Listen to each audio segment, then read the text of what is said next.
my drug was, which is as deadly as any drug, was vain ambition.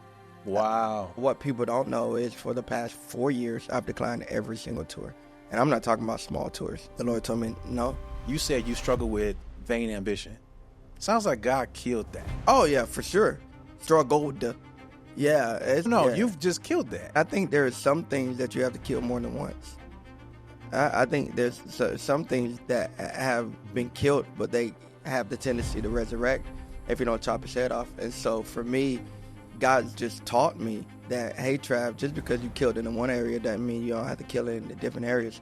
I went to Transformations Conference years ago, and this worship experience is going down, man.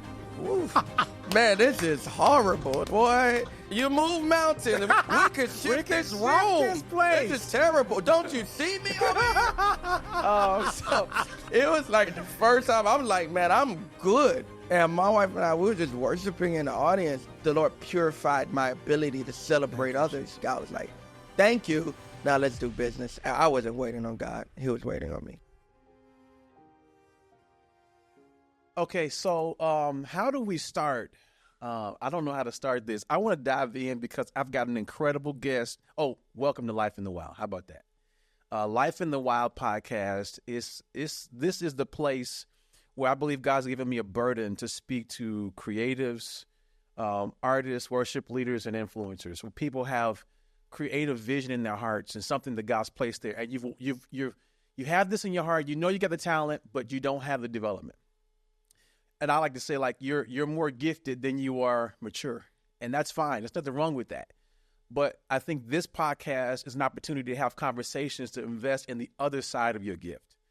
That talent is awesome, but until you really allow God to get a hold of the character and the heart and the mindset and the attitude, you're not going to be able to lift off in the way that God would intend. I think the frustration that many of us feel is because we know the dream that God's given us is a reality, but we don't have the tools to actually live it out. And sometimes we end up listening to people talk in ways that we can admire, but we can't replicate. And I want to move a little bit deeper into like, hey, I look up to what you do, and you got awards and you got these and all that stuff. And I don't know if I can ever do that, but there are principles that people that you admire are living out every day that you can apply right where you are. As a matter of fact, before they became the people you knew, they were already living in these principles, and they're still living in them. It's not about the elite. There's nothing that someone has that you don't have. There's no advantage that somebody has that you don't have. God's dealt to everyone a measure of faith. And I know I've heard people say favor ain't fair, but in a sense, God is fair because he gives everyone an opportunity to know him. God is fair in that regard. You can't question God on who he chooses to give what to, but God is fair in that he gives everybody something. And so you're not at a disadvantage, and nobody has more favor than you. But this person is a great example of what I would say is somebody who's really carrying both sides of their calling really well. I've seen the public platform, the talent to write, sing, produce, and do all the amazing things a musician. And then also seeing at a very early phase of his ministry such a weight and awareness of God's presence, a substance in his music, and substance in the things he would say between the songs. Of course, the ministry speaks for itself.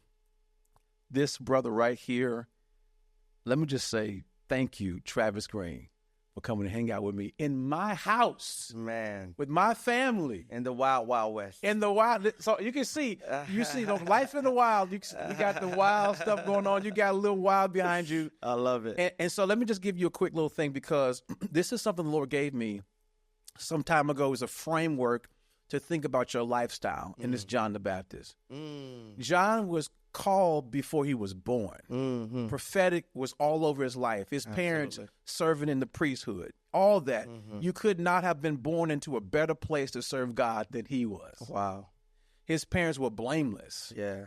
Loved God. And he grew up, and everyone in that town, because they got to witness the miraculous nature of his birth, they knew this is the prophet. This guy's going to be special. Yeah. And they were so attuned to that. And somewhere you see in Luke 180, something God spoke to him, he didn't tell them.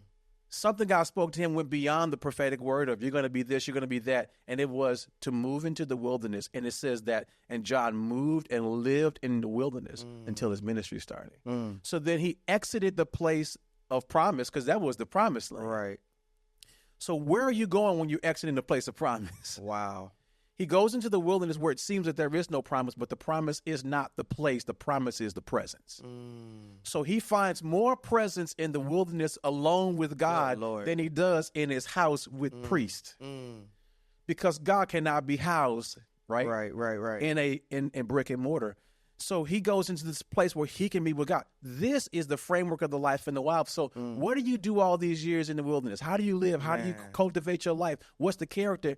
The long and short of it is this. The calling was evident, right? The gift was evident.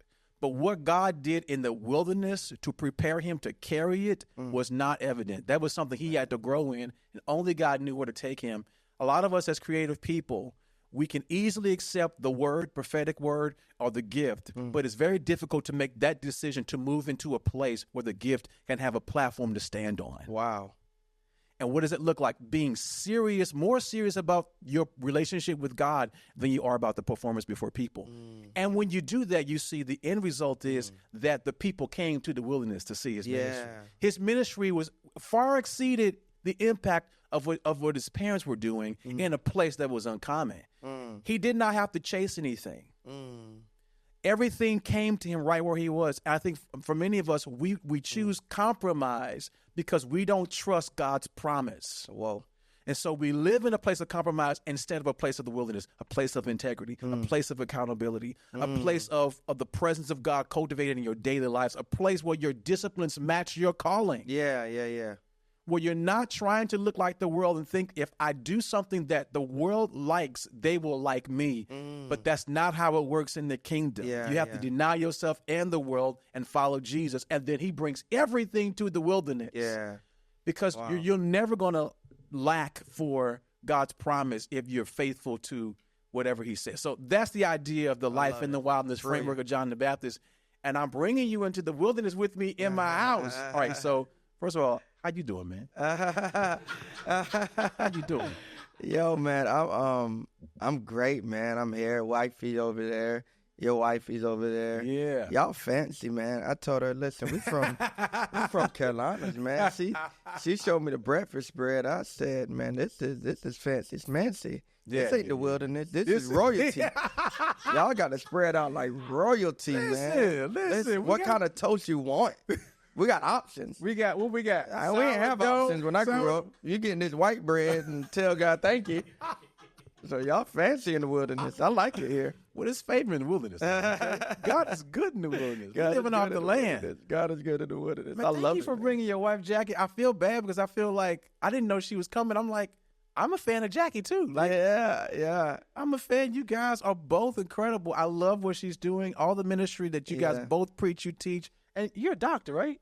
Yeah. Dentist. And I'm like, okay, all right, okay, good grief. We can talk about so much.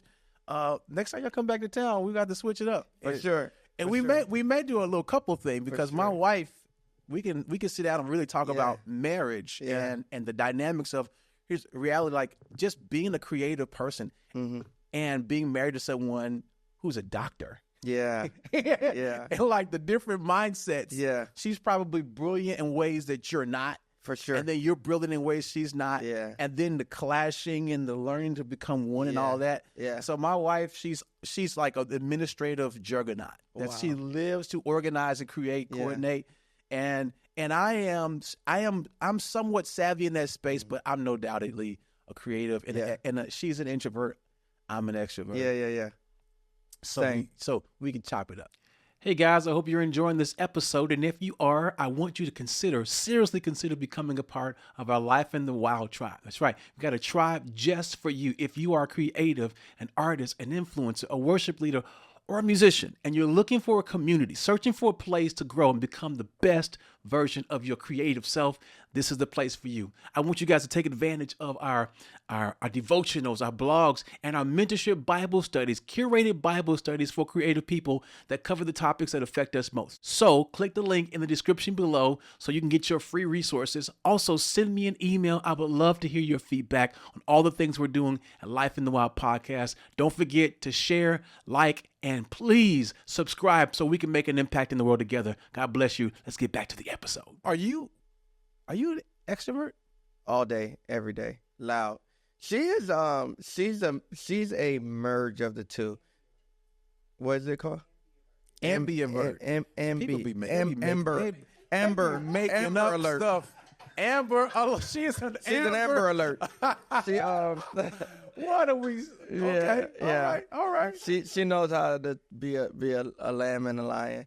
That's dope. Yeah, I think by nature she's probably more lamb though. You just give her a onesie and she's more like, oh man, give her a onesie, a book, and she is in heaven. She could stay in one house for 365 days without ever looking at just books. My wife is saying amen to that. She's fine.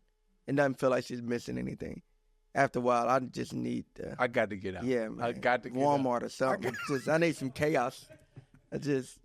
Sometimes Target ain't gonna do it. You need Walmart. Do you ever feel like just talking to strangers? Like just say, "How you doing?" Feel like I do it every single day. Every day. How you doing? Every single day. Every single day. I love that. I just love people, man. Yeah. I love people's stories, and I love their worldview. I'm interested in how others see the world, and so that's just. My mom's the same way. My mom has been in prison ministry for over 20 years, and she's given literally her life to it, and seeing inmates turn their lives around, and that ability to just see people, not to see records, I think it's just one of the purest forms of love, and so I think I picked that up from her for sure. So let me just dive on into this, because what's always struck me about you, like I don't even think you want to talk about your records and all your rewards. Rewards, honor system. You got all that. Yeah, honor roll. I just felt like I said this in the introduction. You've always just struck me as a person who you've done music, and I could easily tell that was not your top shelf gift. Yeah. Like I can see, like I don't know, like for me when I was a kid, I'm a PK, and I love music, but I love people so much. Yeah.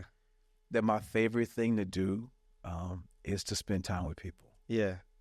So the highlight of my week, besides spending time with my family, is a Zoom prayer I do with guys on Tuesdays. Wow. That's a highlight of my week. Wow. So when I start my day, we did it this morning, and that is the best time. Yeah. And it's actually the best preparation for any ministry is private ministry. Yeah. One-on-one, pointing to people. So when I think about you, and I don't mean like to compare you to people that say that they don't got it. Like these people don't. But there are some people that I believe have a generational mark on their lives that's going to go much deeper. There are some people that are the soundtrack of what's happening, and some people are the prophetic voice in what's happening. Yeah. They're both necessary. Yeah, for sure. But one is far easily interchangeable. But your voice prophetically, ministry, pastorally, and what you're doing in Columbia, South Carolina is incredible. Like when I say that, am I right about that? Like, how do you feel about yourself and your passions, and how you differentiate between the legacy of what you've done in music, but really what you believe God's placed that's even weightier than that? Yeah, I think two things immediately come to mind as I'm hearing you talk. I think one of my differences is the process that I leaned into, right? I think everyone has process. Everyone has a journey. But if you don't lean into it, you don't get the good stuff. And I think that is really, and I give God all the glory for it. I think at my core, and it wasn't all the time, I was Jacob. I was wrestling like and deflecting and in denial. Like I ain't got no problems. I ain't jealous of nobody. Yeah. I ain't here for the money. You know, I ain't even see that girl walk by. Yeah. I'm just give me Jesus. You know, the dying guy's like, fam, okay. Yeah. All right. Yeah. All right. Yeah. St. Paul. And so the more I lean into like, hey man, like, you know, you check the box on what they told you at youth camp was sin, sex, drugs, rock and roll. So you check the box on that. So now let's deal with some internal stuff that man can't see. They see the gift, they see the smile. I see the thoughts, you know, and I'm monitoring that. I see your actual desire. I see your actual motive. And so let's deal with that. And that was a journey, and I had to lean into that. My drug, I've never done a drug other than ibuprofen in my life. But the drug, and that's some hard stuff. You get to that 800. Yeah. Them 800s can get you right. But other than 800s, That's gonna become new slang. I'm on an 800. Fam, them 800, 800, bro. Them 800 Crazy do work. 800. 800. Dog, I'll be outside at Walgreens like, cuz, you got the 800, you got the 800, dog. Hey, listen, I pull up on me. But other than that, but my drug which is as deadly as any drug, was vain ambition. Wow. Yeah, I was driven so strong. You know, I think that's why it's two guys in the Bible that stand out to me probably more than anyone else, and they're both in the Old Testament. And it's Joseph and David.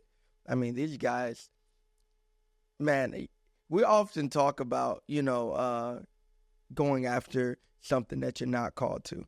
But we don't deal with the tension of, I love what you said about John the Baptist.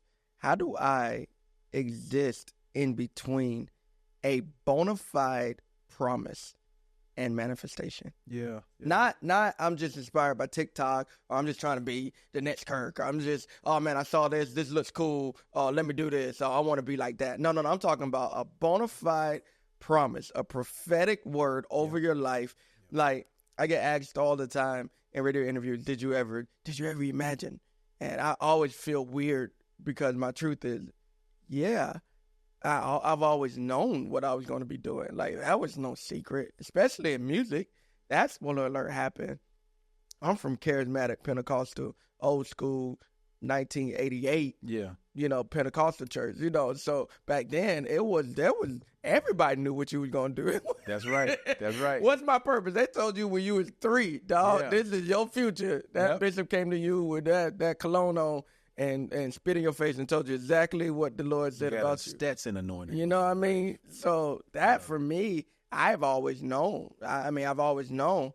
But how do you exist in between? I got a word. Like how do you exist in the wild? The time factor. The time, man. You never, like, whenever you learn of it, because you knew. So how old were you when you say you know you? How old were you? 5. Yeah, 5 years old. You know, it's like what? I just want to say this. People, we got to put some respect on the old school Pentecostal church. Because I'm like, okay, yes, there was a lot of crazy stuff that went on. There was people standing on pews. All of that. Definitely happened. All of that. Flipping. All of that. People shouting and running into stuff. Yeah, real injuries. It's real injury. I've seen that. I've seen it. Head bust on an organizer, Leslie, on a speaker. And that shout ended real fast. I saw that with my own eyes. I saw this lady. She was out of control until that speaker controlled her. I saw this lady rocking like this. Yeah. And I thought she was worshiping. When I looked at her knee, it was bleeding. Jesus. She had failed, hurt herself. Yeah. All right, that's the extreme side of it. I don't want to get too deep in that because people think this is my point. There were some extremes, and all of it ain't that way. But let me just put some respect on this. When you get people that serious about hearing from God, with that much faith, like you think about people that will go through such extremes of things that are not in the Bible. Yeah. And be willing to do these things. Absolutely. For the sake of God's presence and hearing God and knowing God. Yes, you're wrong about what you're doing, but you're so right about your motivation. Yeah. And passion. And passion, like they would tell us, "Hey, you ready? They ain't gonna like you. you better like you go." We were out in the streets passing out tracts, like don't worry about them liking it. They ain't like Jesus. You got to do this. This is your calling. You got to preach. Yeah. And I'm preaching to people.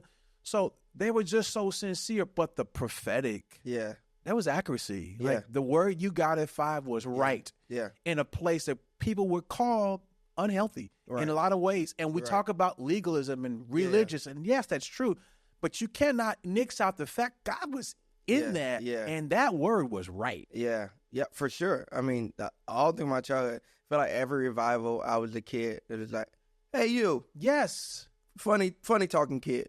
The Lord said, yes, you know what I mean? yes. And then it was just like, and so I always knew that. But then we get to your 20s, and then I'm just thinking it's gonna happen overnight. And my 20s was the wow. I mean, and nothing happened until 30. And so, as far as manifestation, so it just took, man, those years were very critical. But that developed. I feel like that developed me to last. Yeah. Right. I'm at an age now. I'm 40. I'm more fascinated not by noise, but by longevity. There's something about longevity. Yeah. There's something about the CC Winans of the world. Yeah. You know what I mean? It's just like, you've been here. Like, man, you see awards and it's like, you've been here. Yeah. I remember she won a Grammy, a few years ago. She was on like a missions trip. Mm. You've been here. Like, you know what I mean? Like, you ain't, that's just different. She cut a little different, but I'm more fascinated by people like her than I am just people who are just making a splash, because that, for me, I think it takes process. It takes some real, what you're talking about, that person. It takes those Tuesdays and Fridays of personal worship to give you longevity. And so, but that's what comes to mind when you talk about my difference. I think process. And then the other thing, I think I put music in its rightful place. Yeah. For me, it's not an idol. It's just a tool. And a tool is anything that you can exchange, interchange, that you can pull out when it's needed. An idol is something that you're defined by, So I think of music as like, it's just a screwdriver. Like, if I need to, make something happen, I can pull it out. Absolutely. But it ain't my teddy. I ain't laying in the bed with it. You know what I mean? I'm not, oh God, what, it don't control my emotions, my status, my self-awareness. It's just a tool that I appreciate and I know that I have, but it's not Travis. And so that's probably a message I'm really trying to give, especially to, I love your audience, I love your platform, and I think these people, the creatives need to hear it the most. Like, you are creative, but that's not who you are. It's something that you can do, but it's not. I feel like we're in such a dangerous times, especially like, man, it's almost like even with like our social media profiles, like whatever we put in that description, we are like that is it. And that number, that following number, that is it. Like, that's my identity. And it's not, it's something that you do. And so that had to be processed with me. Like, Trav, you can. And to prove that it's not an idol, I'll require it. The only thing that really can then prove if something's an idol or not is your willingness to sacrifice it, Isaac. So if you can't lay it down, then you worship it. So let me ask you a question. Can you recall the season where you had that moment with God where you felt like you had to sacrifice something that was valuable to you? Like when it comes to the music, like, because I've seen you go from music to pastoring, and these are definitely different spaces, completely different. But I think just talking creatively in music, because I want to get to the pastoring thing in a minute, but like, I found like there is a necessary passageway to your purpose, and that is sacrifice. And it is trusting God for the life of the promise, as opposed to you trusting yourself to keep it alive. And so when God says, give me Isaac, it's like he has the right to take Isaac, and he wouldn't be wrong to do it. Yeah. But the problem that he's solving in your heart is, how committed to you are you to me versus what I gave you? Yes. Like, what is that for you? Like, can you just give us the story? Because people don't know you've been killing it for a long time, like an amazing worship ministry. But what was that point? Several points. I don't think there was one. One that comes to mind is 2019. 2018, I did 90 shows. 2019, probably 70. I get to the end of 19. We're probably fall of 19, early fall of 19. And I really felt the Lord say, hey, we have this conference we do every year at our church. And I felt the Lord say, hey, no conference next year and come off the road, period. And so I literally got in front of my staff and said, hey, I don't know what's up, but the Lord said in 2020, no conference and no tour. And they were like, even the label, everybody in my management, you just did a record. You have to go on tour. And I was like, the Lord told me not to. And granted, had I done it, there's a lot of money that go into marketing just for, the success of a tour. Yeah. And I was like, no, whatever tours that are planned, I can't do it. The Lord told me to give them 2020. And that was before, and then March, COVID. So thank God I listened. But I mean, there's been so many instances like that. What people don't know is for the past 4 years, I've declined every single tour. And I'm not talking about small tours. I'm talking about the biggest gospel tours that have happened. I've probably had an opportunity to be a part of. And the Lord told me, no, okay, this connects to what you said. And you're taking us right there. You said you struggle with vain ambition. Yeah. Sounds like God killed that. Oh, yeah, for sure. Struggled. Yeah, it's past. Like No, yeah. you've just killed that. Yeah, man.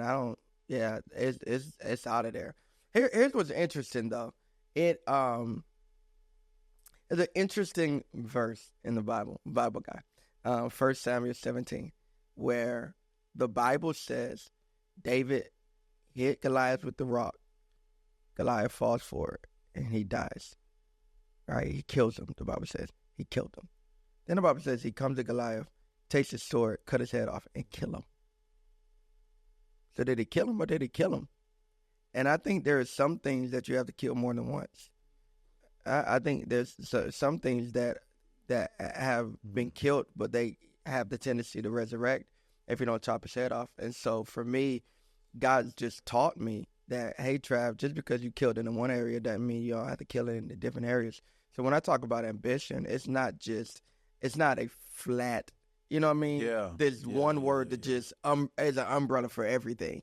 It can show up in different places. It's true. So for me, I the giant was slain musically, before, and it always happens before God promotes me. Always. He always requires that thing that I want. Here's a more powerful word. That thing that I need. I need the attention. I need the affirmation. I need the approval. I need the opportunity. I need So as long as that need is there, he never promotes it. For me, this is how he does it with me. And this is what I'm talking about leaning into, because you can manipulate process. You could kick doors down.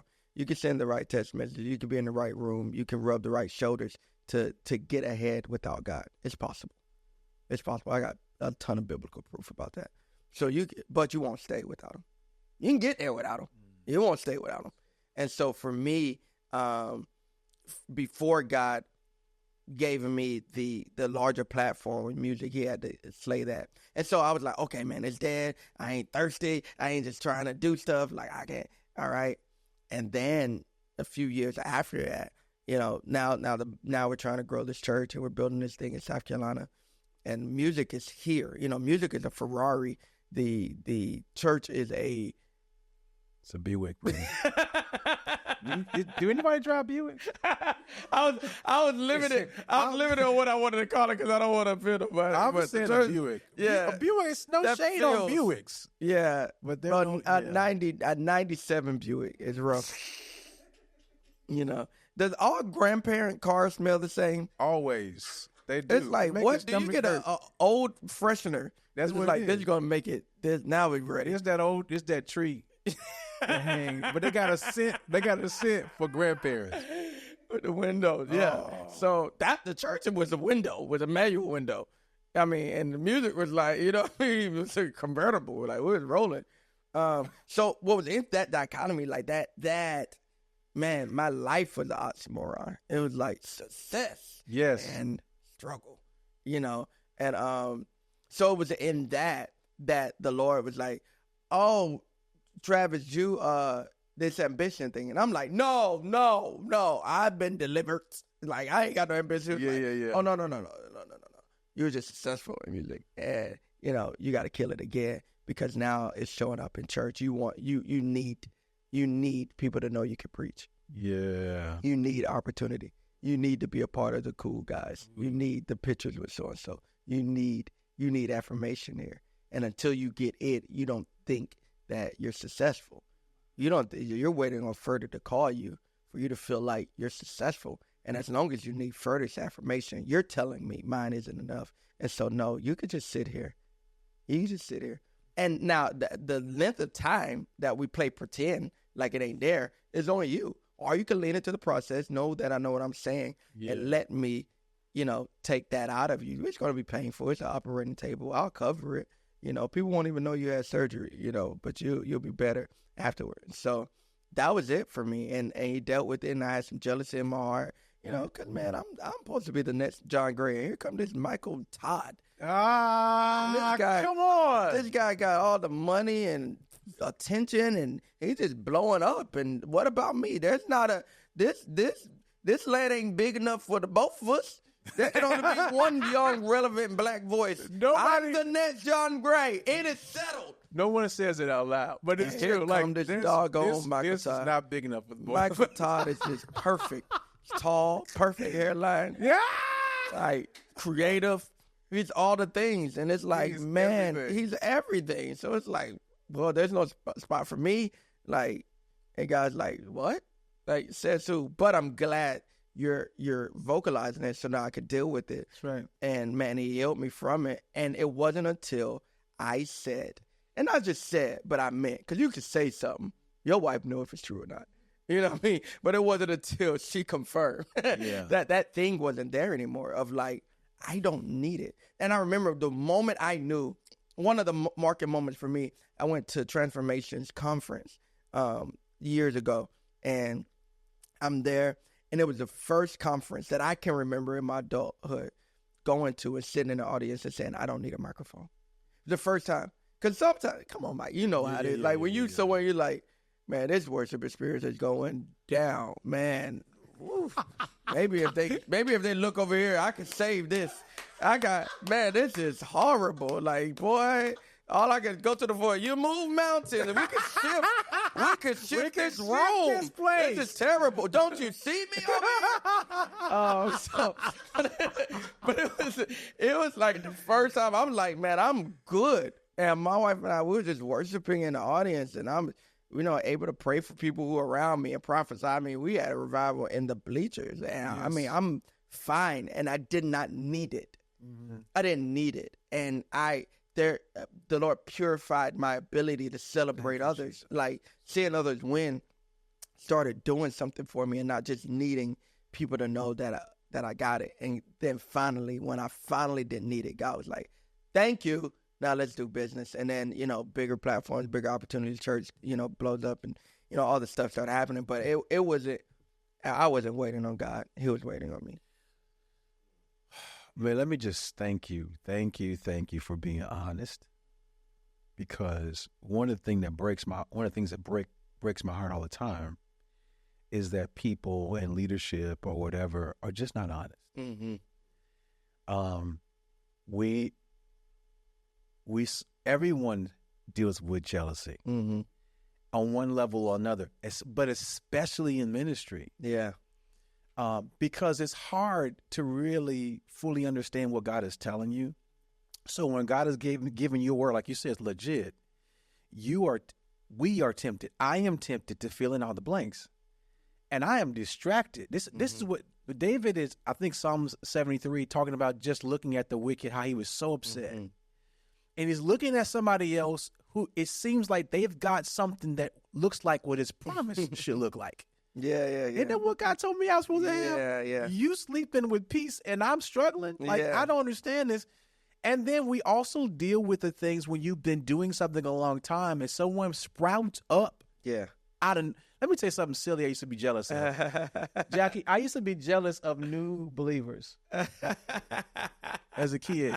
Let me tell you, this is the mind of a PK. When I was a kid, see, I grew up in church, so I was already on the altar. Yeah, right. yeah. I was sitting on the front pew. I was tearing for the Holy Ghost. It's funny. Tearing for the Holy Ghost means Jesus, over and over and over. You get around, people get around you and say Jesus, and all you're trying to do is speak in tongues. Yeah, but if you say Jesus fast enough, it sounds like it. And I remember it seemed like people would come off the streets with their drugs in their hand and come get their life turned around and start speaking in tongues instantly. Yeah. And then start doing ministry. Yeah. Taking over auxiliaries. Yeah. Do all this thing, and then God just elevate. Now, mind you, I'm like 12 years old. I'm like, how you gonna elevate them? I've been here since I was 6. Yeah. On this altar. But it's funny as it is, but it's a reality. You think that the person that came in the 11th hour, like their trajectory should look commensurate to the time they put in the game. Yeah, for sure. And that's really not how God operates. No. And God's like, it's really none of your business. Yeah. What I give this one or what I give that one. Yeah. I'm paying all y'all. Right. That's great. That's great. Don't be mad at me because I'm generous. Yeah. But what you're saying is so honest. I have dealt with that. And so in my own journey, when I came up, I don't necessarily think I struggled with ambition as much. And that might have been a problem, because I probably didn't see all the opportunities that I could have really pursued. At the same time, I did get to this place where I struggled with jealousy because I'm singing back up for Fred, and we're doing all this music, and I go from Fred to Kirk to Marvin, and we're touring, and I'm doing all these things, and I'm thinking I'm next. And that thing will mess you up. For sure. You got to be careful. Let me talk to the church. Be careful telling people they next. You next in line. What you did for them, don't worry about it. Praise them for them because you next. But next often doesn't look like anything you imagine. Nope. And I believe what God is trying to say to us is stop thinking about next. That's beautiful. Because I'm with you right now. Yeah. Why would you wait on another day? Yeah, it's great. To experience my presence. Great. When I'm sitting right next to you. Yeah. So I won't pray. I won't seek God. I won't do the things of intimacy with the Lord because I'm believing for a next miracle, a next movement. And God is doing something in your heart. And you can only walk up the steps one step at a time. Yes, sir. You can only live one season at a time. Yes. And so you have to be more vested in the step you're on so you don't lose your footing. You'll never reach the step you're going. Man, that's great. But I know what that feeling is. Yeah. I'll say this, Travis, for me, I got to a place where I said, God, really, whatever you want to do is fine with me. And when I start to fall in love with the things that are not done on platforms. God does his best confirmation of purpose away from people. Because if you don't have the confirmation away from people, you won't have it in front of them. Absolutely. They will run you ragged. Yes, sir. So the confidence that God has given me in this season of my life, and maybe it did take me longer, and maybe for some of us, God taking longer is for your benefit. Yes. You looking at grace. You looking at people make some of the most colossal mistakes on platforms. Do you think you wouldn't? You think you would handle that better? What if God is preserving you from some alternate universe? What they call that? The alternate universe thing, all the different in spiritual multiverse. in another life, a multiverse or whatever, if you had that, this is really what would happen. Yes. God knows the algorithm of God's mind. Yes. He understands the worst scenarios. So it's better for you to feel like a failure now and not actually fail later. It's great. So I accepted that. And I started to fall in love with the things God's doing.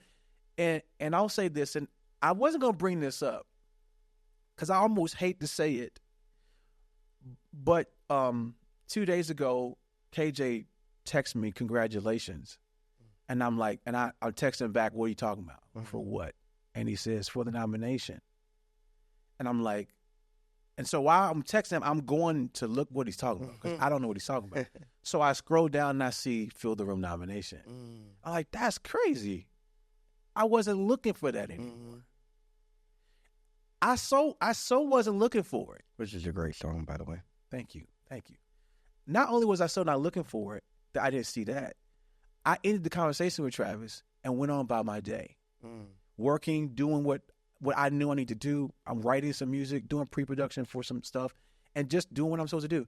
I get out to Carrollton, and I get another text from Carlos, Urban Soul Cafe, Carlos Hill. Carlos Hill. He hit me up. He's like, yo, 2 nods, man? That's crazy. I'm like, 2? What are you talking about? I didn't even scroll down anymore. Wow. And then the album is nominated. Man. I will not, I can't say enough about being grateful for the nominations.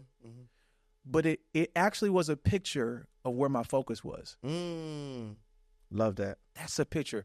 And I feel like that's what you're saying. It's like, hey, man, when you fall in love with what God is speaking to you in the moment, you don't have this insatiable desire and ambition is not all bad. Right. But when it's fueled by something that's toxic, it will drive you. It will drive you out of the peace of God into striving. Yeah. But that's what I love about what you're saying, because I can identify with that, and we all struggle with that. Yeah. What did you like? Okay, I have some questions written down. It's weird for a creator to write questions down. And I really don't. I never do this, but I did write because I don't get a chance to sit down with artists and pastors. And because you are both of those things, I have so many things I want to ask you about. Like, one of the things is, how do you, you just said it, how do you let go of something that's succeeding to embrace something that's so ambiguous? Because ministry is so ambiguous. Like, God could be blessing you with a storefront church. Yeah, right. And that is your portion. Yeah, for sure. How do you let this go? Because you don't know what this is going to be. Yeah. And that's the maturity of doing that as a creative, and you not having the itch, and you saying you turned down every tour. What in the world? Like, what is that? What is that like now? Like, or even the point of you when you had to start that church and move into a totally different space. Were you ready? Did it make sense to you? Or did you really was it a real struggle? Man, a great question. I'll also kind of give more context to the tour thing. I think probably my primary reason, I think the first few no's was just in my spirit. God was just like, no. And then there have been some no's that just been based off of just timing, where the Lord told me to put more focus on things, whether at church or leadership or just different things like that. I think my primary, for the past 4 years, reason for not going out, because, I mean, as you know, when you say tour, you say 2 months. That's what tour means, right? Anything other than that is not really a tour. You're saying a minimum of 2 months. Yeah. That's a tour. Yeah. Like, so that let me just give that definition. Yeah. So I've done like spot dates or like festivals or, stuff like that, or things that may require 3 or 4 days, even 7 to 10 days. I've done those things. But when I say tour, I'm talking about when I hit it, we're talking 2 months. You're talking, 40, 50 shows in a matter of 2 months, 40 shows in 2 months. So for me, I haven't done that in 5 years. The major reason is because of my sons, if I'm honest. That's my major. I'm just at a place in my life. I'm 40. My boys are 5, 7, 10. My youngest being 5. And I've been able to be present, when I say 5 years, for everyone when they're 5. And that's just been very important for me. Because I was 5 when my dad died. He was 28. Died on a Sunday morning of an aneurysm. And so for me, having to go from 5 to 18 without a dad in my mother's house was just, I won't sell it like, oh my God, I'm full of trauma and this and that. I wouldn't say it was that deep. My mother did an amazing job, and so and she put us all through college, all three of us, and she's just an amazing black woman who put her 10 toes down and raised us right in the church to fear God. And my life was full of joy growing up. More than when I reflect on my childhood, it's more joy than it is rain, you know. But with all that being said, I was still fatherless. You know what I mean? Yeah. Nonetheless, I still didn't have that. So I refused. And then I've seen so much of ministry where both pastors and artists have built platforms on the bones of their children. The structure to their platform is the sacrifice of their family. And so for me, I refuse to be that guy. All right, hold on a second. Could you just hold on, man? So say that one more time, because people need to hear what you just said. Because that speaks to that ambition, because I think there's a through line here. Yeah. People want it so bad that they don't realize they're sacrificing their own kids. For sure. Man, we did a building project. We bought an old Best Buy in South Carolina, and just amazing miracle and everything God provided. And I was just so driven through the whole thing that I every single day of construction, because I'm a builder. At my core, if you want to know who Travis is, he's a builder. I build things. And so for me, I was fascinated. And because I was fathers, I'd never seen construction. I never knew what drywall was. No clue. So until we did construction, like, oh, this is what drywall was. So I'm there every day asking questions. Why are we digging ditches right here? Like, what are we doing? Oh, this is plumbing. Oh, you know, plumbing water runs in from above but runs out underneath. I didn't know any of that stuff, so I'm fascinated. And we get to building the stage, and we build a stage, and under it is basically steel. And so by doing this, we didn't, in South Carolina, we were able to avoid this fire code, which if it reaches a certain height, you got to put sprinklers under it. But the reason why is because traditionally stages are built with wood. And so, but now the new way that they're building it, which I really love, is with steel. And so the whole stage underneath, everything that you see is just superficial. And so we got 2 layers of plywood on top, but it's all steel underneath. And that's how it's built. And so I was just thinking about just the imagery of how we build things. And we don't know that a lot of times the stages that we're standing on, they're bones, man. Like you've literally slain your children, your wife, your ex-wife, you've slain this stuff. Your parents, you've dishonored those around you, and now your dad got Alzheimer's. You're like, man, dang, I missed the past 20 years of his life because I was building. You built it on him. You built it on your kids, and so for me, I wouldn't be able to stomach it. For me, the highlight for me, like when I think of success, a Grammy don't even come to mind, or the EGOT, none of that stuff even come to mind for me. Yeah. For me, I can just imagine my sons standing up in their 20s and saying, Dad was there. Like, that is the biggest trophy. Yes. Like, and I'm not just saying that. Hopefully you can hear the purity in what I'm saying, because I really mean it. That for me would say that I I was successful, not stuff, not like I just sat down with Emmanuel, who's from Dallas, Acho, and he told me this. Yeah, he told me this a few days ago at lunch. It was brilliant. He said, "Man, he said my dad only missed one football game." And you talking about someone who played, all the way, made it all the way to play NFL. He said my dad only missed one football game. It's Texas Tech. He said the reason I know he missed one football game is because he only missed one football game. Wow. He said, now if he missed 15, I would have lost count. He only missed one. Texas Tech, he had to do a wedding. So only football game. And his dad ain't no bum. His dad is Dr. Acho. What I mean? His dad is Kurt's therapist. His dad is, is number 2 to Tony Evans for 20-something years. So his dad ain't no scrub. Yeah. I'm not missing his game. And he's 33, sitting across from me with that burden, that conviction, that memory.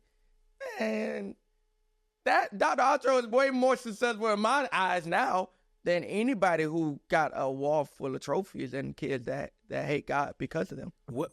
Because we see all the time the brokenness behind that platform. Like, Yeah.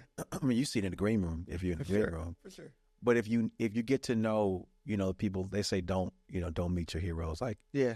when you get to know people you looked up to, Yeah. it can sometimes, not all the time, but sometimes it can be Many times. Listen, Sometimes it's nice. oftentimes, if I do it like that, it won't seem offensive.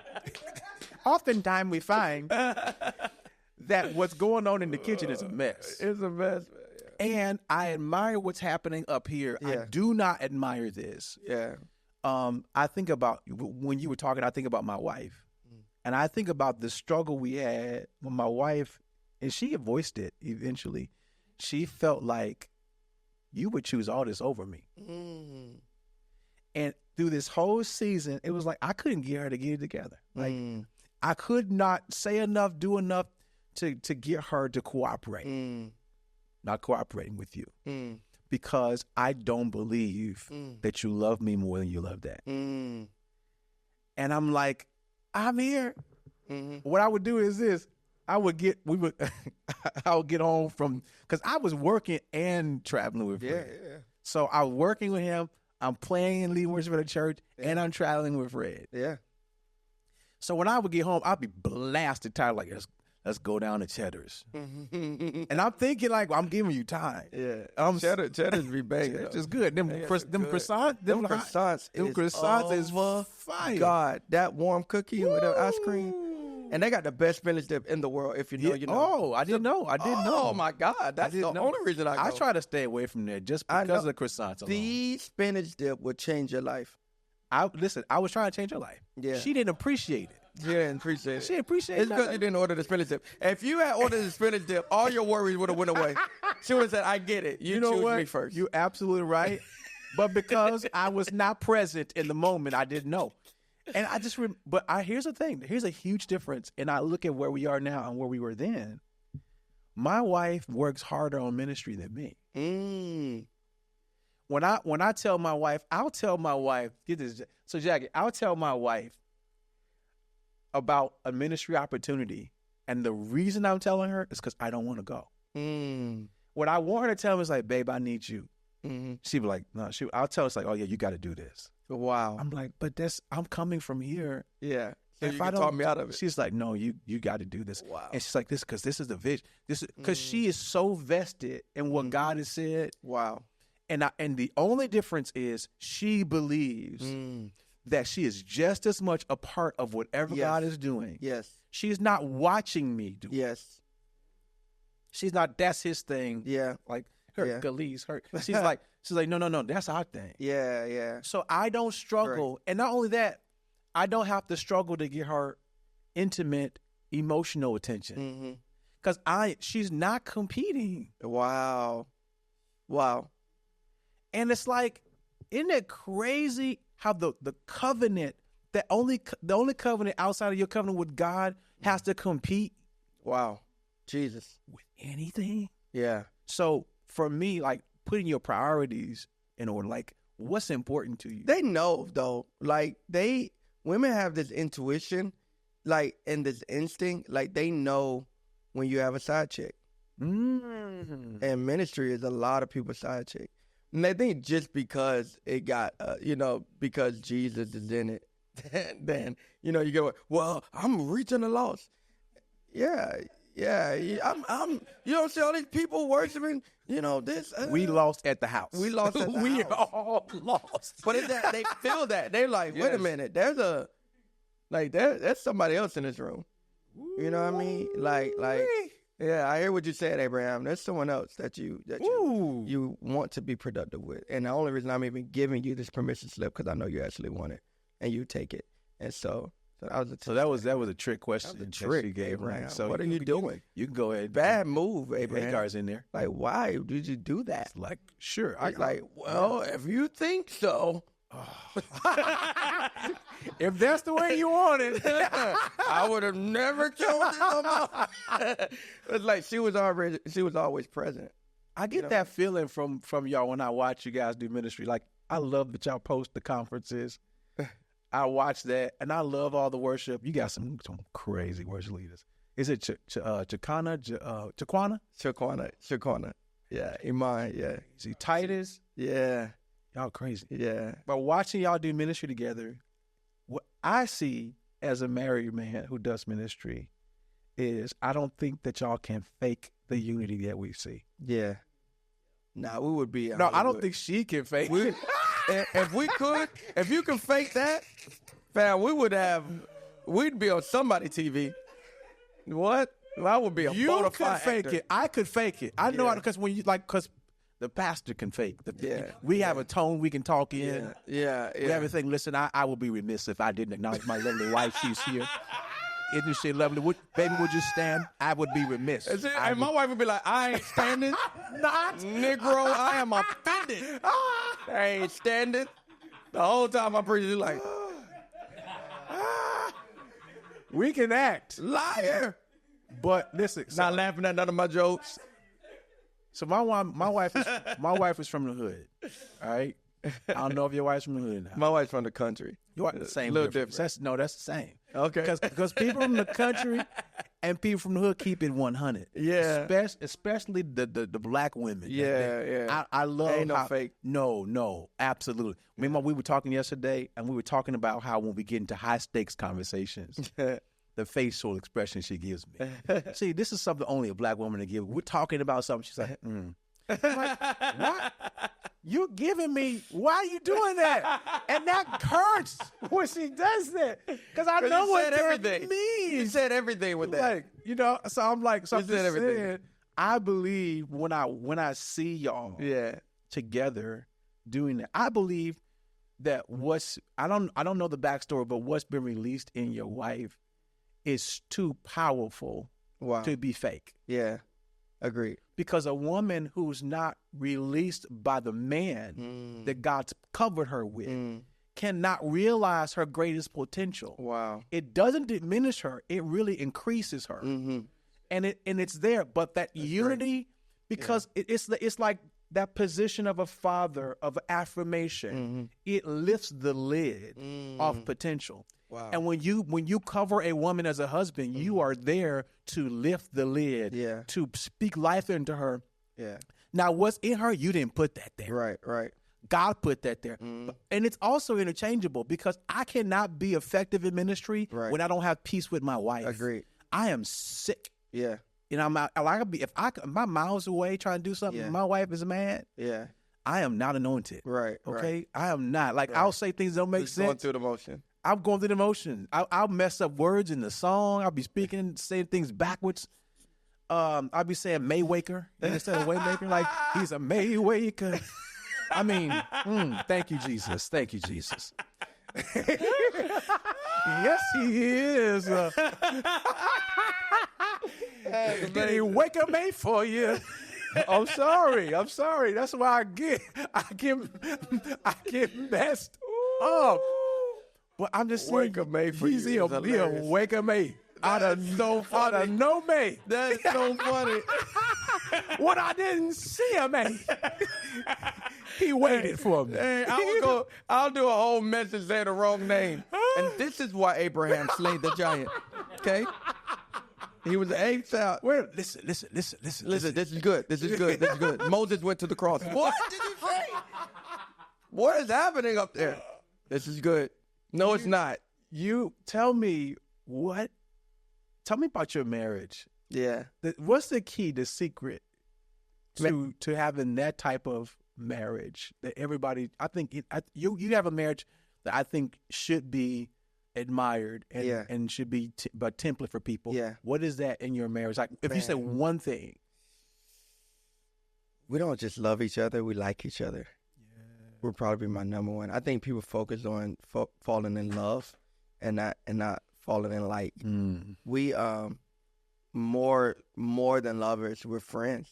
Like, we're literally best friends. Like, and I think that has really set us up.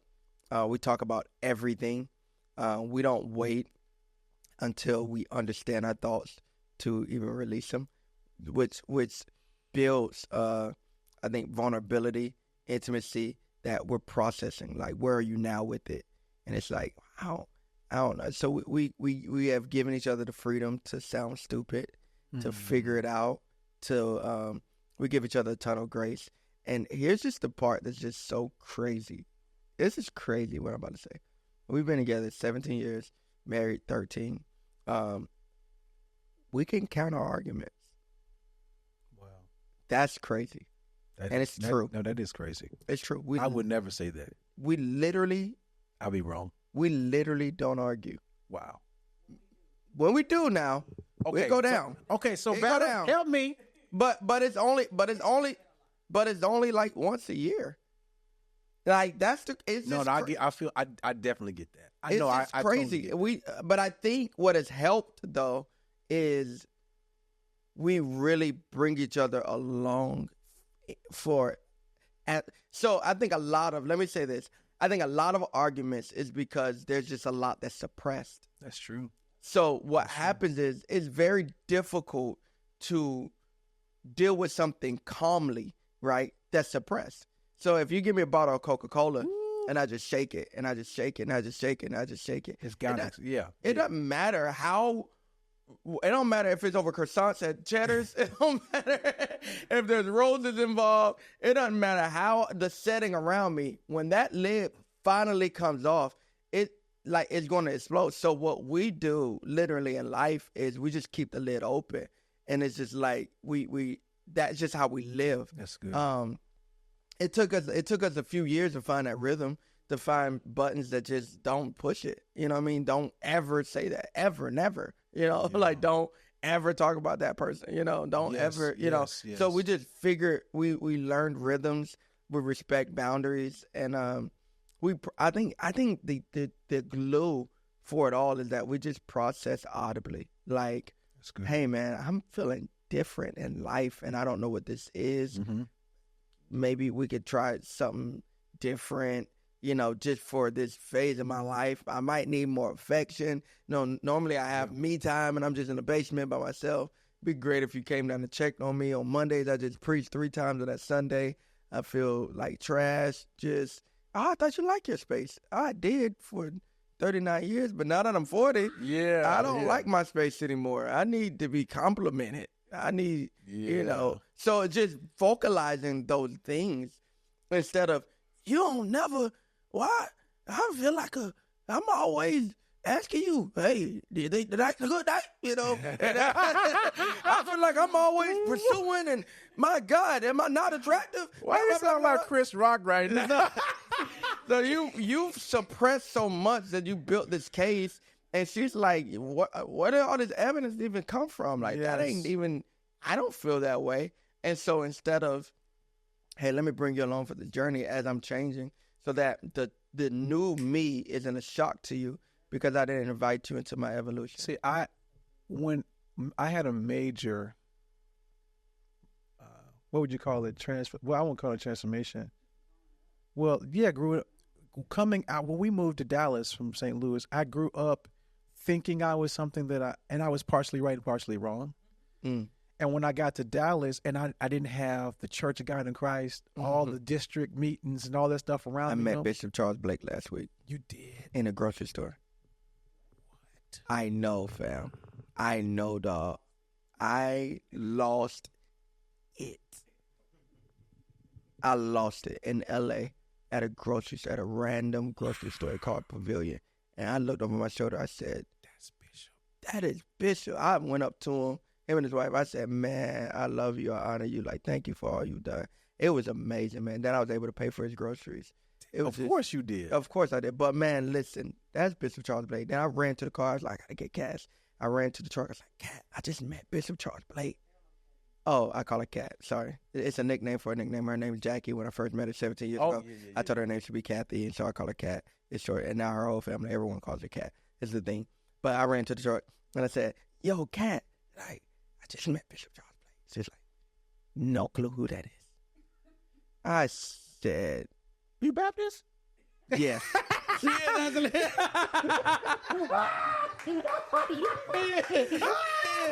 He is. And she feel like I'm being so prejudiced. That was so churchy what I just did right there. But she feel like I'm being so prejudiced. It's very judgmental. Yo. I do all the time. Like, that's better. She's like, "Ooh, what does that mean?" I'm like, girl, if you know, you know. But that's some missionary Baptist stuff, man. right? I was just so excited. I was so excited. I was a little kid. Like, that's Bishop Blake. But that environment has a way, or had a way, of, in one way, releasing some incredible things about God and convictions. Another way, causing you to perform and become a version of what you think you should be. Mm-hmm. And then, like, because I was a kid, I had to be old. Mm-hmm. So I do ministry. 3-piece suit. You got to put on a suit. Yeah. You got to talk a certain way, because that's the only way you can be heard. So all the kids who are in ministry, the only way you can be heard, are trying to be like they're 20 years older than what they really are. Wow. And I believed that about myself. When we got to Dallas, all that was removed. Mm. And slowly, when I started singing and hanging out with creative people, I was like, because I would think, I'm not like them. I'm a bishop inside.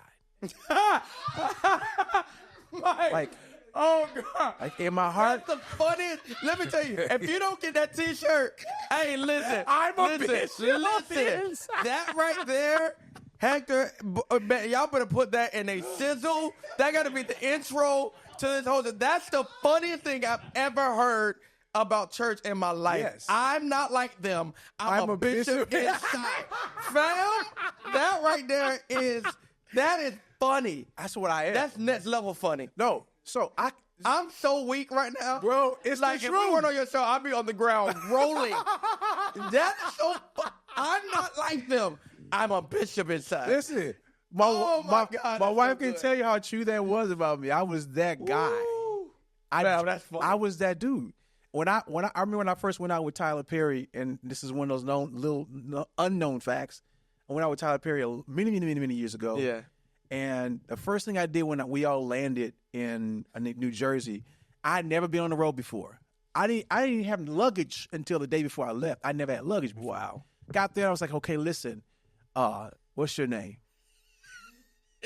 You know, bishops got that way about them. It was like, listen, I need come here. I need you. So I'm talking to this guy I don't know, and I was like, listen, I'm going to.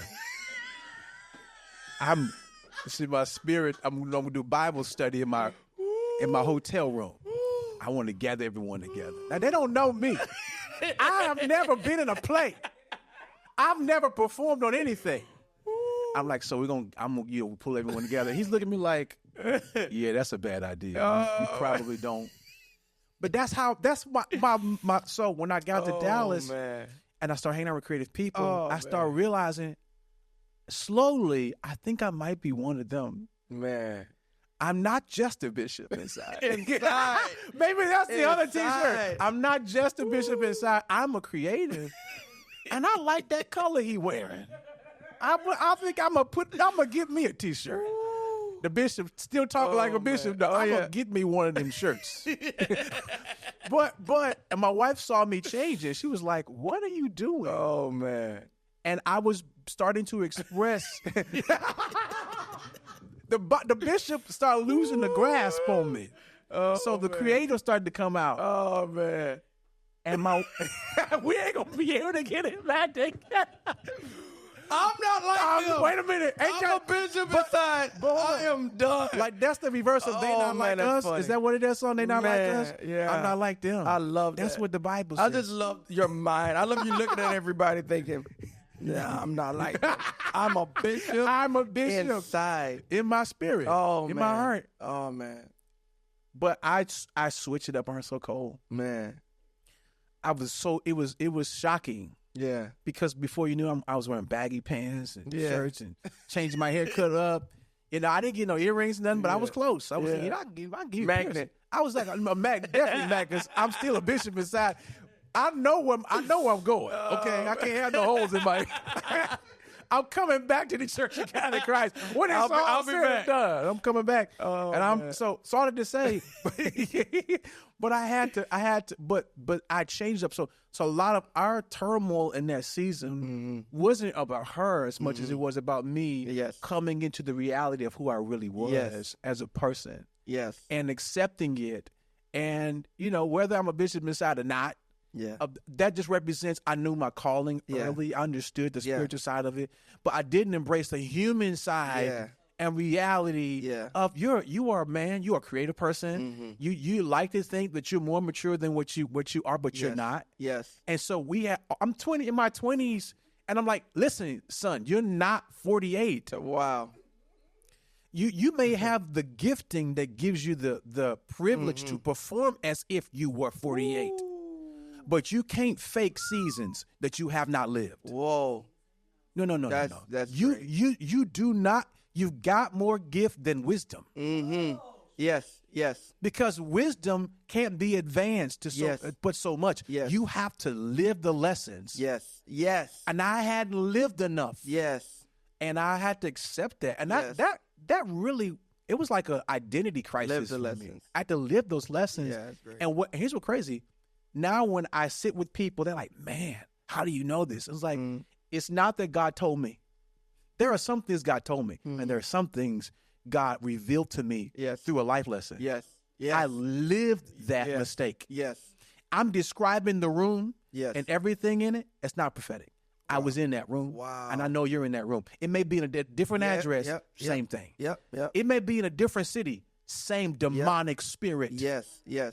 Same demonic pattern. Yes. Same kind of depression. Yes. Same kind of low self-esteem. Yes. Same type of abusive behavior. Yes. I understand what you're going through. I'm free now, so I can talk about it. Wow. So that was really our story, but my wife had to watch me. Yeah. And then after I calibrated from the change, I was able to find a healthy way to express myself and be a man. I love that, bro. And then and that was really, like I said, a lot of the reasons why she had insecurity. So wait, I thought you wanted to be a pastor. What are you doing? You want to be an artist? Okay. What are you wearing? So for us, we have reemerged. I think for us in this season of our marriage, it is the most beautiful thing I've ever experienced in my life. The oneness, the unity, the connection. I get what you're saying too, because now we have those kind of arguments so infrequently that I'm typically not ready for them. So when we they're always ready. Them receipts is memorized. I'm not good at it. Yeah. Like I started They'll throw them dates at you. It was March 12th. But it always goes back further than I thought. Like, I thought we were talking about today. Today. No, March 12th. We were just good. You told me you were going to put the clothes in the dryer. Oh. What? Oh. How do you remember that? They're always ready. What kind of memory is that? I don't understand. Yeah, they're anointed for that. I love what you're saying, man. I think that wisdom, a major part of wisdom is the ability to process and the ability to slow down enough to articulate the process. Yeah. I was just thinking about, even in my leadership, that has really transformed the way I lead. Because when you're multifaceted and when your calling is not just one thing,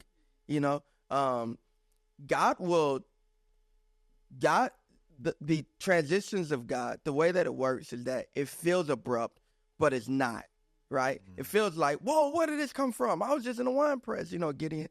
And it's just like, what do you mean, mighty man? It's like, fam, who do you think gave you the stuff to even be in a wine press?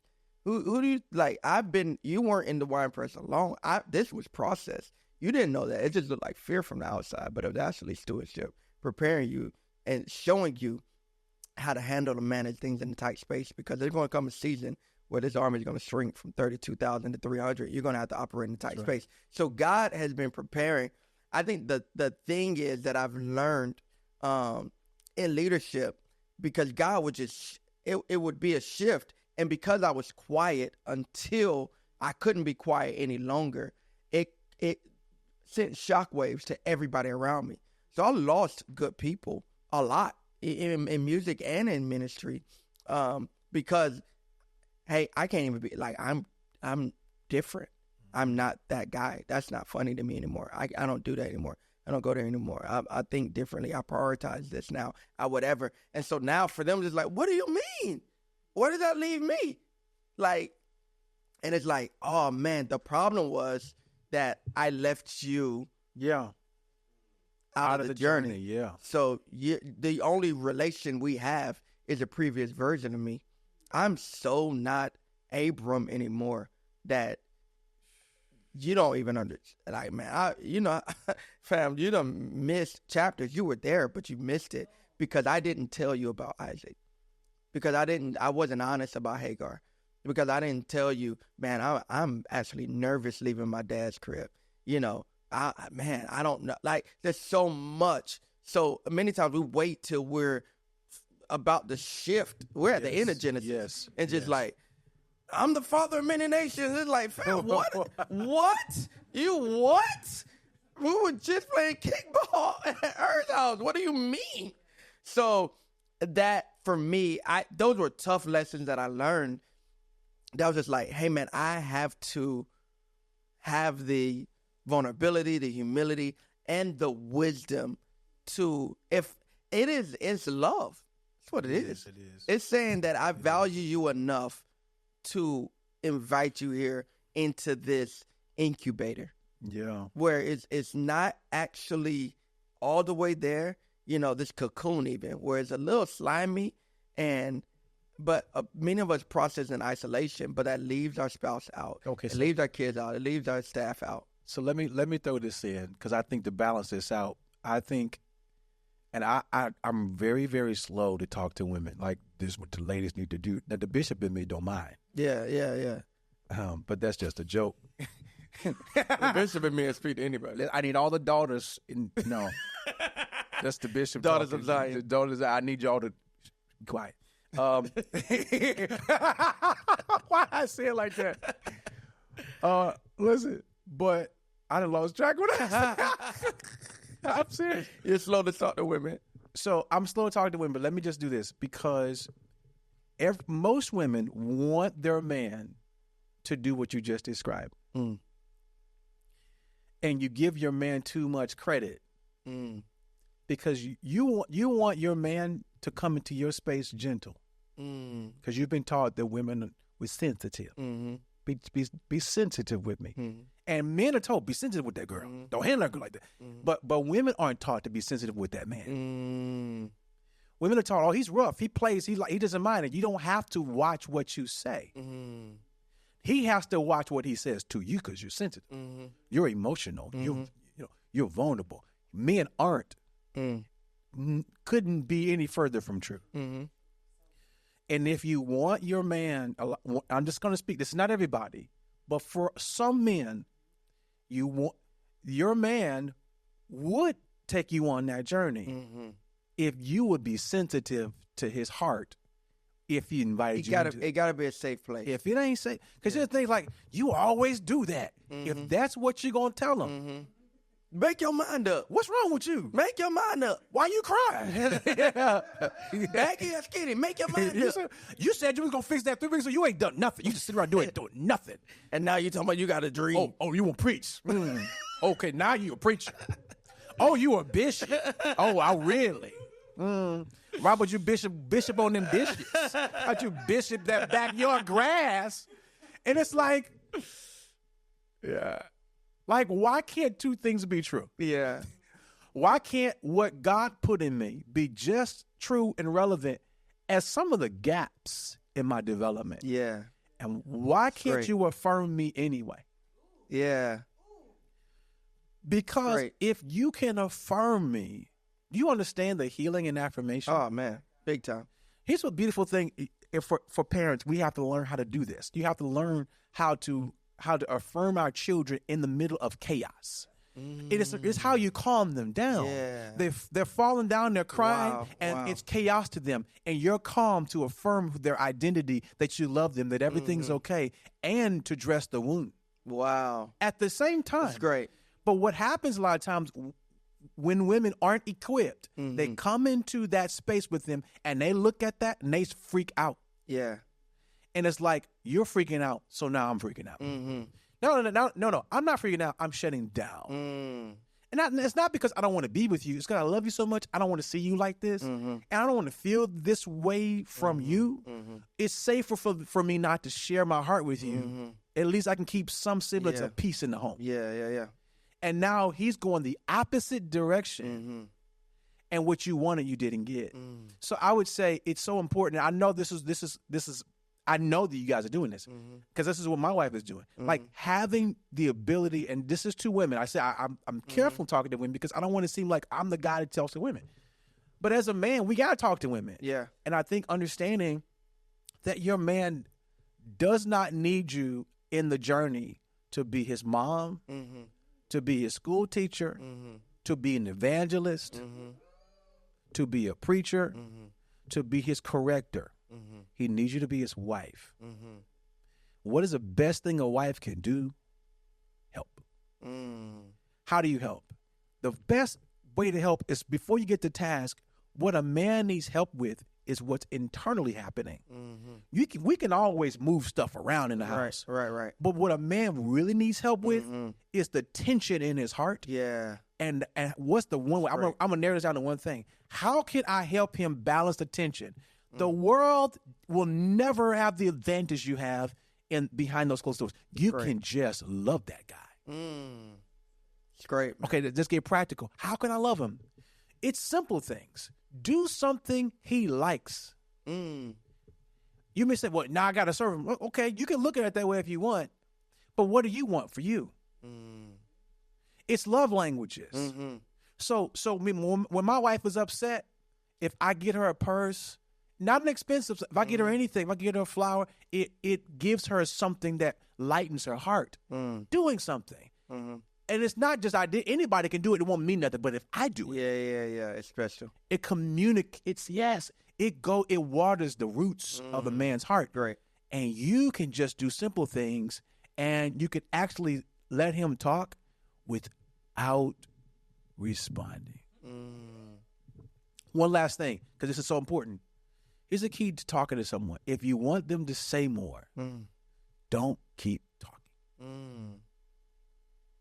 Maybe at the very least, ask them, how does it make you feel? And shut up. I don't mean that abrasively. Like, I'm saying that loose. Come here, daughters of Zion. I want to speak to every dog. Shut your mouth. No, I'm saying, and this is, and this, that's great, and it goes for men too, because we all need that same type of affirmation. Unfortunately, society teaches women he doesn't need that from you. You need that from him. Be sensitive, man. And now women are coming into the secret spaces and chambers of a man's heart with violent words, careless words, saying things that actually sound like word curses. Because men remember that stuff. Yeah, for sure. And you can say, I didn't mean it that way, but you actually said it. It came out of your mouth. You ain't no preacher. That's not how I married you. Or whatever he wants to be. Oh, now you want real estate. We broke. Yeah. Now you got a dream? You going to take our money? And maybe he's right. It's great.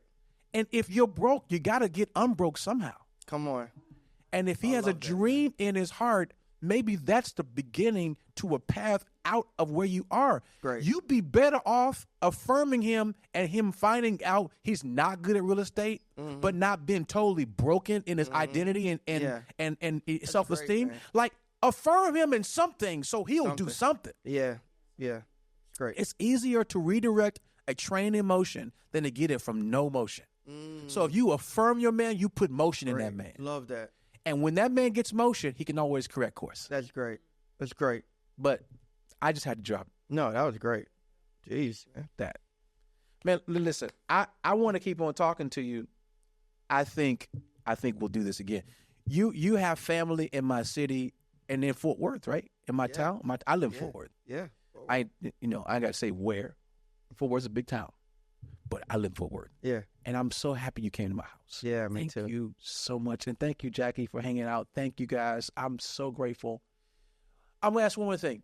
What is one thing maybe you would, of course, I wanted you to plug, because I know you got a book you were just recently released. So I want you to talk about that.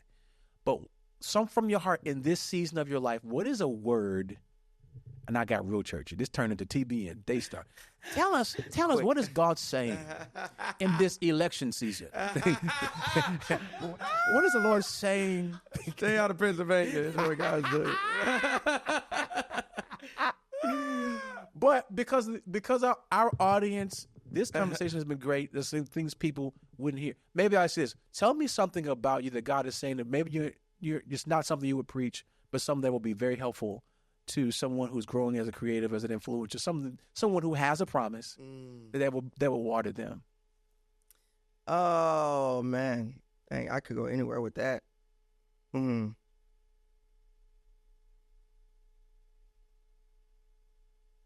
minutes later. No, I'm trying to chase down a thought because I literally just said to someone that I haven't preached this. All right, here we go. What matters most to God? I think I don't think we understand how much of a deal stewardship is to God. Yeah. Oh, yes. If we have to give an account for anything the most, it's going to be stewardship. And Jesus' major sermon, found from Matthew 5 through Matthew 7, he talks about just the importance of stewardship. And there's a parable he tells where he talks about the talents. And he tells this story, and he says that there's 3 men, he gave them all talents or whatever. 2 of them flipped them, doubled it, and then 1 of them hit it. And this is the context for the verse, "Depart from me, for I know you not, you worker of iniquity." And it's also the context of the verse, "Well done, my good and faithful servant, enter into the joy of the Lord." The context was not about celibacy. Yeah.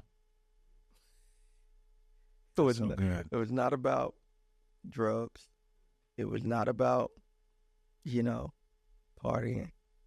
It was not about sin. It was about stewardship. God cares about stewardship. And I hadn't preached this.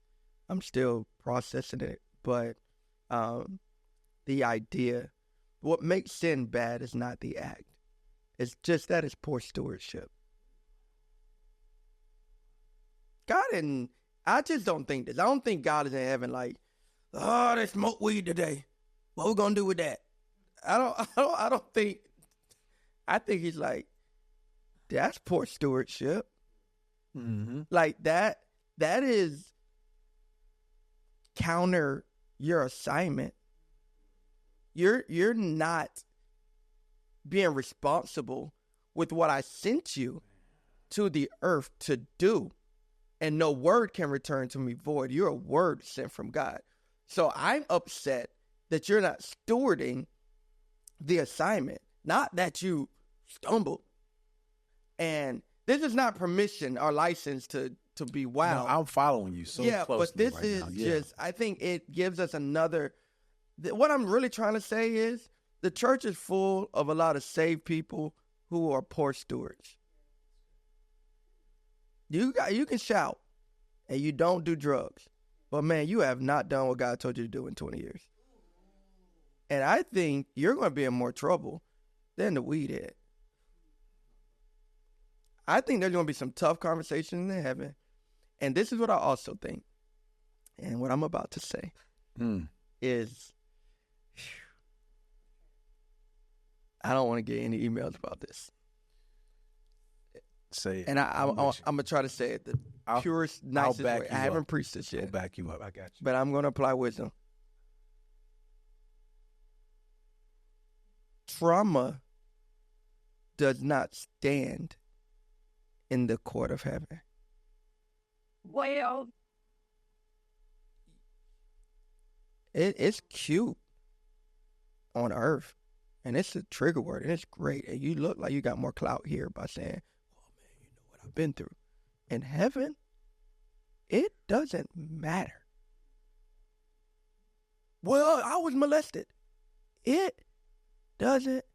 Well, I'm not saying God doesn't care. I'm saying he knew all of that when he gave you the task.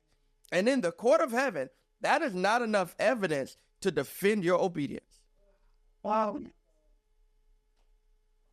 I believe that. I believe there's a lot of people that's going to be like, I would have done it, but church hurt. And God's going to be like, and I would have done it, but you know what? You know what my dad did? I would have done it, man. Yeah, man. And I got Bible. God didn't care about Jeremiah's excuse. Gideon, Abraham, David, Joseph, Jesus. You want to talk about trauma? You want to talk about trauma? Fam, you here for this cross. Yes, that's what we're here for. That's what we're here for. And either you're going to hear, well done, or I don't know you. Because I only know the assignment. That's our relationship. Now I know I'm getting ahead of myself. And yeah, you're a father and good father, your daughter, your son, blah, blah, blah, blah. You're not your, performance, blah, blah, blah. I'm not saying none of that. I am saying, though, when he says, before I formed you in your mother's womb, I knew you. Yes. He was saying, and he said, I set you apart. I gave you an assignment before I even sent you into the earth. That is, you and God had an agreement before you had air. That's your word. Did you do it? And if you didn't, we got problems. Okay, that's what drives me. The children of Israel, Hebrews, talks about how they I know I could have said that better. No, would you said it perfectly. They did not enter into the rest of God because of trauma. Mm-hmm. The Hebrew says that they weren't even allowed anymore into the promise of God. Well, literally, a generation died in the wilderness because they did not believe that God's word was true. Mm-hmm. But the reason they didn't believe was pinned on trauma. Mm-hmm. We just came out of Egypt. We've been in slavery all this time. We want to go back and get onions. We haven't eaten good food. Now you got us in the wilderness, and there's nothing out here. We're eating the same thing every single day. How much can a person take? Everything I've been through has been terrible my whole life, and now I'm out here, and God's let us down. He's brought us out here to die. Mm-hmm. It's drama. Yeah. Drama because of the trauma. Man. And God says, okay, you don't believe me? I'll take another generation. You guys can stay here till you die. Jesus.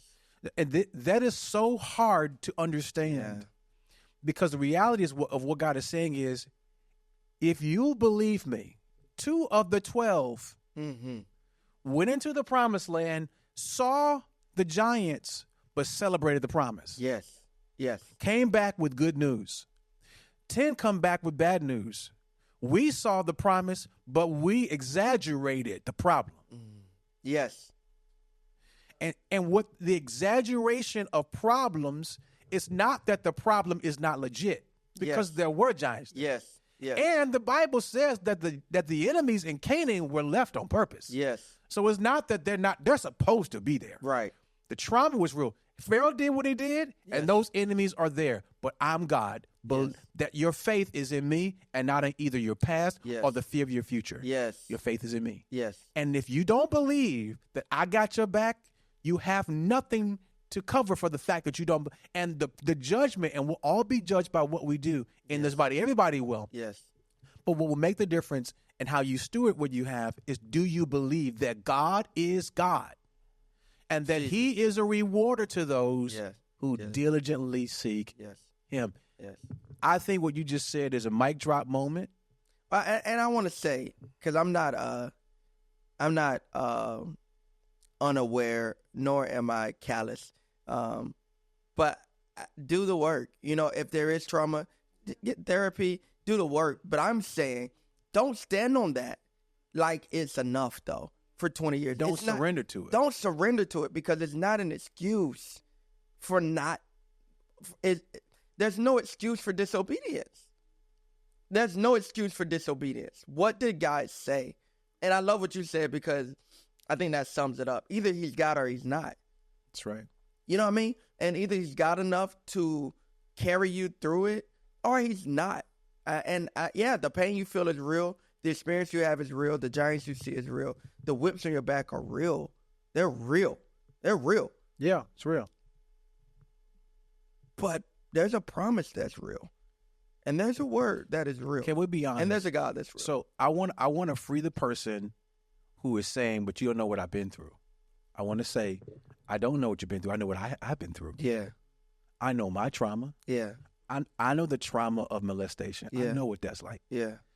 I know the trauma of being hurt and talked so down to that you don't have any sense of self-esteem. I know what that's like. I know what it's like. I get that. And I also understand this, that trauma is an indication of what Jehovah Rapha can do. Because trauma brings context to God's healing ability. Yes. You bring this to God, yes, and it's indication of what comes next. Yes. There's a process, but there is healing. And two things can be true. Yes. You can have trauma and you can have God. Yes. And what God will always trump trauma. And he will walk you through, because he's not just Jehovah Jireh. He's not just Elohim. He's not just El Shaddai. He's also Shalom. He's our peace. So he's also the God that comes and wraps himself around. He's Jehovah Shammah. He's present with you. He's everything you need him to be. And he's personal with you. He's Yahweh. He reveals himself to you personally and intimately. All those things to cover your heart. Yes. But he's also the God who is the Lord of hosts. He's the Lord of heaven's armies. So he's all of these things at the very same time. For me, I want to give you the freedom to say, we're not just saying things and throwing things out there. He's got stories of trauma. He just said what he went through. His father passed away when he was 5 years old. He had to go through all these things. The trauma is real, but your testimony in this moment is that God is bigger. He's bigger. God is stronger. Jesus is better. You can't compare him to anything. So I want to thank you for once again, your transparency, your openness, and your honesty in this moment. Listen, you kind of got into your book a little bit. In the name of your book. Are you praying for the wrong thing? I brought you a copy. Oh, come on. I brought you a copy. Do I get the bag? Yes. The bag that do I get the bag that the book is in? Yeah, it's a part of. It's the whole thing. It's you a get bag. all this. It's a gift bag. Are you praying for the wrong thing? It's not a hard copy, but it's a copy. Yes. Hard copy. No, that's stores. great. I can. But this is yours. Are you praying for the wrong thing? Yeah, it is a book on honestly stewardship. Yeah. Although the praying is in the title, it's not really a prayer manual as much as it is it's about stewardship, man. That the responsibility of doing what God called you to do and of the responsibility of preparation. Let me say that. Yeah. For me, the book came about because I was praying for a long time for God to do miracles, and God shifted my focus from miracles to management, from stuff to strategy. There was just many things that I was like, man, God, if only you did. And God's like, and he revealed to me, and this is just the truth, that he is God, and anything that I need him to do, or even desire, if it's a godly desire, it's not just possible for him, right? We say that nothing's impossible for him. That the opposite of impossible for God is not possibility. The opposite of impossible is easy. So it's not just what's impossible for us. It's not just, it's impossible for us, it's possible for God. No, it's easy. Yeah. It's actually, I love in 1 Kings, there's a story where he tells them to dig ditches. A story that I love so much, I believe, is in chapter 3 or chapter 4. But he tells them to dig ditches. But he says, and this is a simple matter in the sight of God, in the sight of the Lord. I just love that so much. Maybe it's 2 Kings 4. I don't. 2 Kings. Okay. But so you got a Bible out. Yeah. Read. And this is a simple matter in the sight of the Lord. And I think everything is very simple for him, very easy for him. And the Lord revealed that to me, that, man, I've been praying for stuff that's, easy for him. And when I say easy, I'm talking about 2 Kings 3. Money is easy for him. Any miracle for us. And for us, we need a bigger building, with our church. And God revealed, this is actually, easy. And so, once I got that, it's like, well, what's the hold up? If it's easy, just do it. It was like, oh, no, my part is easy. Your part isn't. And yeah, you're not waiting on me. You're not waiting on God, Travis. God is waiting on you because my part is easy. So now let's shift our prayers. Are you praying for the wrong thing? Let's shift it and focus and lock in on management, on honoring the now. Yeah. I also believe this, Michael. I believe if you put too much attention on the future, it dishonors today. Like the future should inspire you, but not drive you. If you're driven by it, it's an idol, and it's impossible. It'll be impossible to see your kids if you're just so focused on the future. So lock in on today, Travis. Dig ditches right here. Love hard today, forgive fast today, and work while it's day. And so that's what the book is about. Are you praying for the wrong thing? The other thing that's just very important when we talk about praying for the right thing is not just focusing on management, but literally, are you praying for the wrong thing? Are you praying for something God didn't promise? There's a scripture in Psalms 37 that says, delight yourself in the Lord, and he'll give you the desires of your heart. This delight yourself in him. First, the A clause is the most important, because before you're given any desire in your heart, you got to delight in him. Live a life that's pleasing to him. He'll give you the desires of your heart. Now, here's how we misquoted it. It does not mean that he'll give you what you want. It means he'll give you what to want. That's right. And when you delight in him, he'll place his desires, heaven's desires for your life in your heart. And those are the things that should drive you. And so once I recognize that, okay, God, let me get in an alignment so that I can actually be praying for and waiting for something you promised and not just something that I want, and once I did that, then what's in my hand, let me steward it well. Yeah. Let me steward my present well. And let me just speak practically to what this is, because it really shows up in everything. Instead of praying for a bigger house, ask the question, have I stewarded my current place of living? And it's a very simple question. Is it clean? Is it clean? Yeah. You know what I mean? Before I ask him for a promotion, am I timely with the job that I have? Before I ask for a marriage, am I faithful single? Right? Or am I already cheating on my future spouse because of my impatience today? And so, like, that the principle of that, I think, shows up in so many different places in your life of, man, let me lock in and let me get good. Let me get great here. Yeah. So that my future I don't have to bombard it or manipulate my way into it, but I get it evicted from my present. And so that's what I try to do. I try to just get overqualified for the day so that my future is a magnet. And I'm not just waiting like, man, someday then you get better. No, man. I'm a kill what's in front of me right now. I'm going to be present right now. I'm going to maximize and be optimal right now. And then I can stop just having these lofty prayers without a plan. You'll see your prayers actually get answered. They'll get answered. Which is very encouraging. They'll get answered, yeah. Man, thank you so much. I'll do this. This is the host thing to do. I want you guys to go right out. Well, you don't have to go anywhere, actually. You can download this. You can go on Amazon and get this book. I have so much more I want to talk to you about. I just have to get your number. Talk to you later. Thank you so much. I love you, man. Your ministry has been such a blessing to me through the years. But your testimony right now is just even better than that. It's better than what I thought. So glad your wife came with you, too. Thank you for inviting us to the wild. Woo! Hey, thank y'all so much. Listen, so I want you guys to like, share, subscribe, Life in the Wild. This is a podcast curated for you. So I want to speak. Now, this is for everybody, but especially for the creatives, influencers, artists, worship leaders, people in this space where God's put something in your heart. That's true. But there's some other things that God's wanted to do in your heart as well. You're not just talented. You also have other abilities that you might be ignoring.